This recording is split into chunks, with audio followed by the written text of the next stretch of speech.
અમદાવાદના પૂર્વ વિસ્તારમાં હત્યાનો વધુ એક બનાવ સામે આવ્યો છે। વાત નારોલ વિસ્તારની છે કે જ્યાં પતિએ પત્નીના ચારિત્ર્ય પર શંકા રાખી તેને મોતને ઘાટ ઉતારી। એટલું જ નહીં, છરીના 15 થી 20 ઘા ઝીકી હત્યા કર્યા બાદ આ બનાવની જાણ તેના સાળાને કરવા માટે ફોટોગ્રાફ પણ મોકલી આપ્યા। પોલીસની પ્રાથમિક તપાસમાં સામે આવ્યું છે કે આરોપીને પત્નીના ચારિત્ર્ય પર શંકા તો હતી જ, પરંતુ ઘરકંકાસ પણ હત્યાનું કારણ છે। હાલ પોલીસે યુવતીના ભાઈની ફરિયાદના આધારે ગુનો નોંધી વધુ તપાસ હાથ ધરી છે।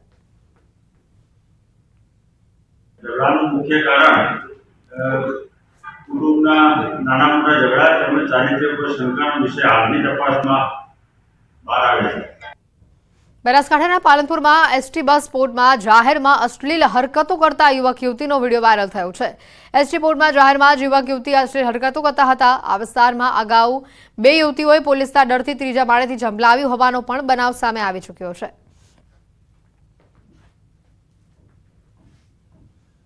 સમગ્ર રાજ્યભરમાં નવરાત્રીનો તહેવાર ધામધૂમપૂર્વક ઉજવાઈ રહ્યો છે। સાથે જ દિવાળીનો તહેવાર પણ નજીક આવી રહ્યો છે। તહેવારોના સમયે ચોરોની ટોળકી સક્રિય થઈ જતી હોય છે, જેથી વલસાડ પોલીસ આ મામલે એલર્ટ મોડ ઉપર આવી ગઈ છે।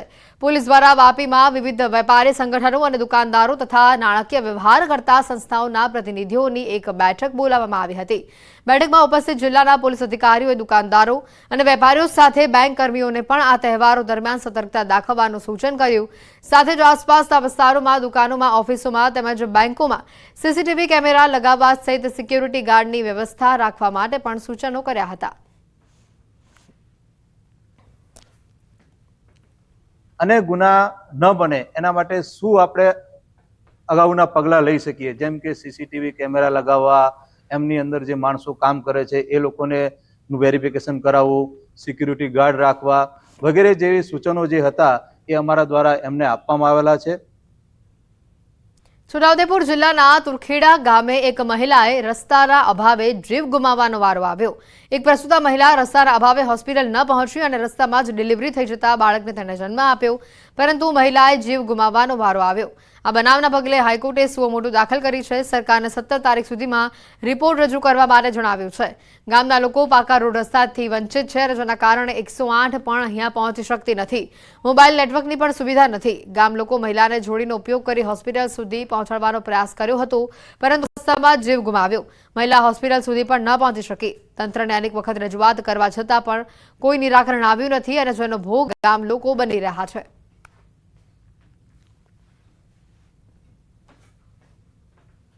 રસ્તા કમ્પ્લીટ હોય તો જ 108 આવી શકે, બાકી 108 ને કલ કરીએ તે હોય રસ્તાનું ઠેકાણું નહીં, એટલે 108 કઈ ઉપર ઉડીને ના આવે।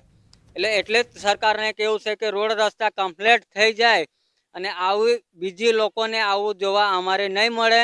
અને આનું પહેલા જ એક થયું હતું આવું ઘટના। રસ્તાના કોઈ ઠેકાણા નથી।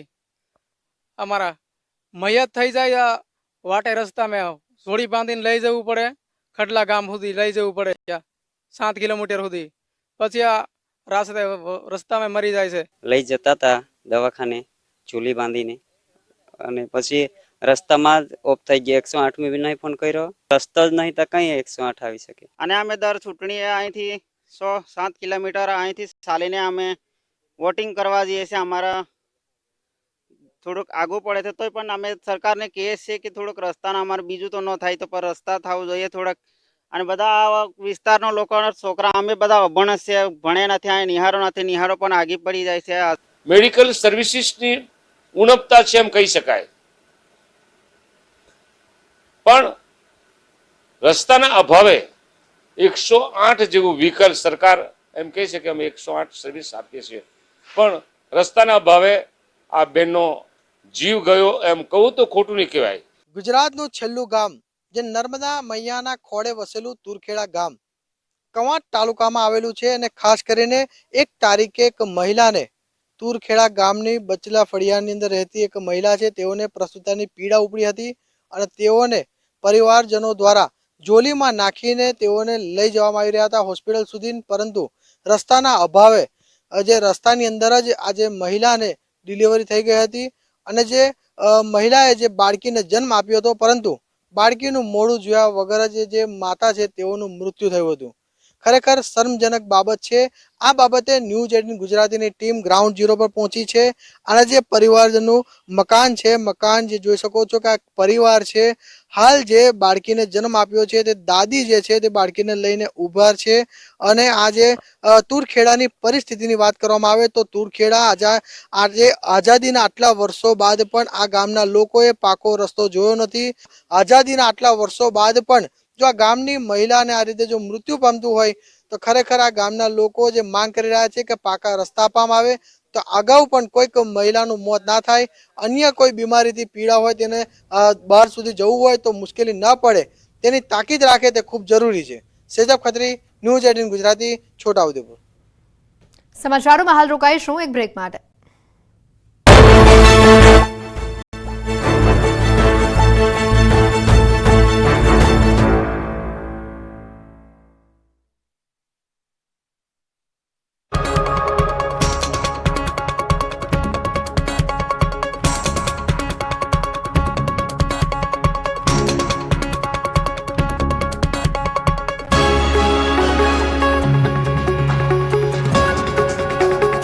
એરટેલ દરરોજ હવે ચોમાસું મોટા ભાગના વિસ્તારોમાંથી ગુજરાતને વિદાય લેતું જણાશે, પરંતુ ચોમાસું વિદાય લેશે આ વખતે ગરમી પડશે અને આ ગરમી આકરી હશે।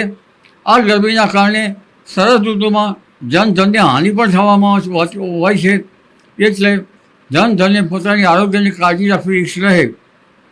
પરંતુ અન્ય બાબતો જોઈએ તો ચોમાસાના વિદાય વચ્ચે પણ બંગાળ ઉપસાગરની શાખા સક્રિય થશે અને અરબ સાગર પણ સક્રિય થશે।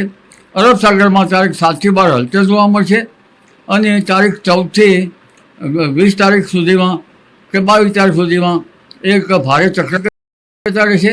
અરબ સાગરમાં પણ આ અરસામાં હલચલથી એક ચક્રવાત થવાની શક્યતા રહેશે। જોકે અરબ સાગરનું ચક્રવાત શ્રીલંકામાં થઈને લગભગ અરબ સાગર ત્યારબાદ અરબ સાગરમાં આવી શકવાની શક્યતા ગણી શકાય, પરંતુ અરબ સાગરનું જે સાયક્લોન છે કે જો વેસ્ટર્ન ડિસ્ટર્બન્સ મજબૂત આવ્યું હશે અને જેલ દ્વારા પશ્ચિમને રહેવાની શક્યતા છે, એટલે આ વાવાઝોડું કદાચ યમન તરફ જઈ શકે અથવા તો હાઈ લો પ્રેશરના જોતા અને ઉપર જે વેસ્ટર્ન ડિસ્ટર્બન્સ છે અને જળધારાના કારણે પશ્ચિમ સૌરાષ્ટ્રથી થોડેક દૂર જઈ અને લગભગ કચ્છના ભાગોમાં અથવા તો કચ્છના ભાગોથી દૂર અથવા તો ઉત્તર ગુજરાતના ભાગોમાં જઈને પાકિસ્તાન તરફ જવાની શક્યતા રહેશે અથવા તો પશ્ચિમ સૌરાષ્ટ્રથી દૂર જવાની શક્યતા રહેશે। પણ આ વાવાઝોડાના કારણે સૌરાષ્ટ્રના ભાગોમાં વરસાદ આવવાની શક્યતા રહેશે। કૃષિ પાકોમાં જ્યાં અત્યારે વરસાદની જરૂર છે ત્યાં આ વરસાદ ફાયદારૂપ રહેશે। ઉપરાંત અન્ય જોવા જઈએ તો બંગાળ ઉપસાગરમાં અત્યારે તો સાયક્લોન થશે, પણ 22 તારીખ પછી પણ સાયક્લોન થવાની શક્યતા રહેશે। આ ભીષણ સાયક્લોન લગભગ 100 થી 200 કિલોમીટરની ઝડપનું હશે। અરબ સાગરનું સાયક્લોન જોવા જઈએ તો લગભગ 70-80 કિલોમીટર કે તેથી વધારે કંઈક રહી શકે, જેથી દરિયાખેડૂએ સાવધ રહેવાની શક્યતા રહેશે। આ ઉપરાંત લગભગ દરિયા કિનારાના ભાગ